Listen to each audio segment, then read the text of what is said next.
What is the real you, the one you're always trying to find, is actually the reason you can't finish anything. Imagine, you're finally about to launch that passion project, but suddenly you're rewriting your website bio for the 10th time. Plot twist, it's you, but with a 2010-era blog design and a LinkedIn profile that still says passionate about, insert outdated skill here. Stick around, because by the end of this video, you'll know exactly how to stop your inner perfectionist from sabotaging your progress. And yes, there will be relatable struggles, embarrassing confessions, and a practical plan to finally ship your work. Quick question, have you ever caught yourself saying, "That's just not my style," when it comes to trying something new in your work? Last week, I told myself, I can't possibly start a TikTok account. I'm just not a TikTok person. As the words left my mouth, a tiny part of my brain was like, wait, who decided this? When did we vote on this arbitrary limitation? If you've ever felt like your brain is clinging to an outdated version of you, one that's more comfortable than creative, keep watching. I'll show you why this happens, how it's quietly killing your momentum, and the exact method to break free. But first, let's meet your brain's favorite excuse generator. This isn't just some find your passion fluff. It's what I call the identity rut.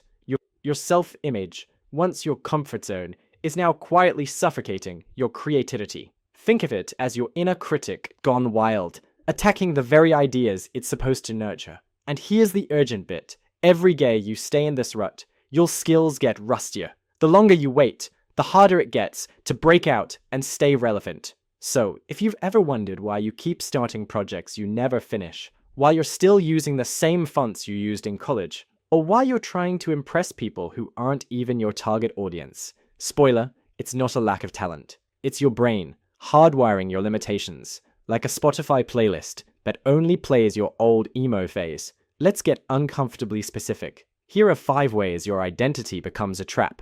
See if you spot yourself in any of these, and keep track, because I'll ask you to share your trap number at the end. 1. The "or not ready yet" paradox. The more you learn, the more you realize you don't know. The more you don't know, the more you feel like you need to learn before you can ship anything. Brain scientists call this analysis paralysis. Your brain gets so caught up in the details that it forgets to actually create. It's like being stuck in tutorial hell, and the game developer keeps adding new DLCs you need to buy before you can play. Ever wonder why you keep taking courses but never launching your project? We'll come back to that. 2. The sunk cost fallacy of skills. You've invested years in these skills. Courses, tutorials, software licenses. It's your creative toolkit.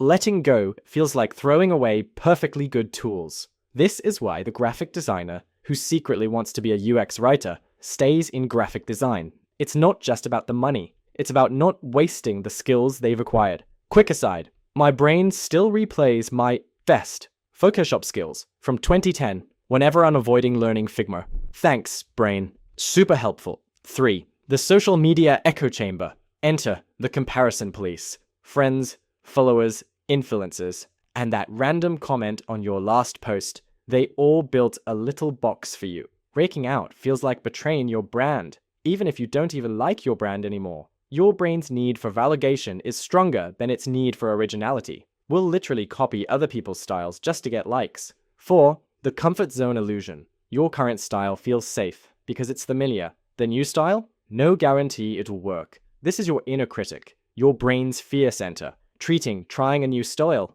like a public speaking gig in front of your biggest idols. But here's the twist. In our creative world, comfort is often the kiss of death. The style that protects you today might make you irrelevant tomorrow. 5. That's just not me narrative. Humans are excuse-making machines. We create narratives about why we can't do things, then forget we made them up. I'm just not good at video. I've always been bad at marketing. I'm a creative, not a business person. These stories feel like facts, not choices. But as Austin Kleon says, draw the art you want to see, start the business you want to run, play the music you want to hear, write the books you want to read, build the products you want to use, do the work you want to see done. Confession, I still tell people I'm not a morning person, despite having a sunrise alarm clock and a crippling caffeine addiction. Here's a concept that changed my life. Identity debt. Just like technical debt in software, where quick fixes create long-term problems,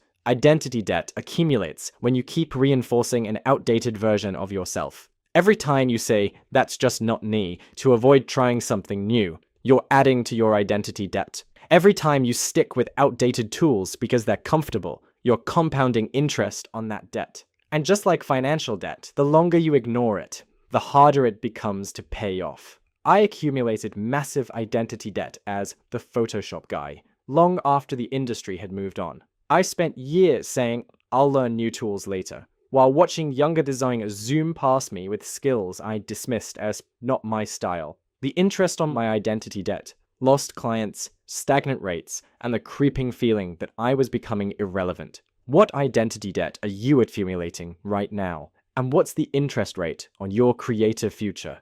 Let's get metaphorical for a second. Meet the Minotaur, a beast who guards his own maze. Each wall is built from old projects, outdated skills, and other people's expectations. The maze made him feel safe, but over time, those walls started to feel limiting. Sometimes, late at night, he'd hear distant music from beyond the maze, new creative opportunities calling, but the thought of leaving his carefully constructed walls filled him with dread. Who would I be without my maze? He wondered. Now meet the Phoenix. No fixed style, no permanent portfolio. When the Phoenix feels stuck, it doesn't resist. It burns, not as a crisis, but as a ritual of reinvention. The Phoenix knows you can't become the creator you're meant to be while clinging to the creator you've been.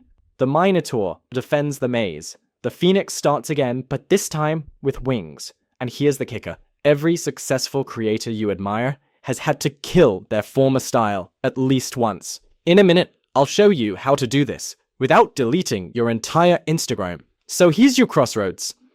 The Minotaur keeps building walls, reinforcing the maze of who you've always been. Safe, familiar, and increasingly irrelevant. The Phoenix embraces the flames, trusting that what emerges will be fresher, bolder, and more aligned with the creator you're becoming. The question isn't if your current style will limit you, it's when. Will you notice it before your skills become obsolete? In the next video, I'll walk you through the shed method, a practical step-by-step estate plan for anyone tired of living in a creative rut. But for now, here's your challenge. Drop a comment with which of the 5 identity traps hit you hardest. I'm not ready yet, sunk cost, social media, comfort zone, or that's just not me. And if you're ready to start redesigning your portfolio, hit subscribe so you don't miss the next part. The Minotaur or the Phoenix, the maze or the portfolio, your move. See you in part 2. If you enjoyed this video and want to see part 2, please check the description for the link. And try out this next one. What to do if you're a perfectionist who keeps working so hard on your ideas that you never actually ship them.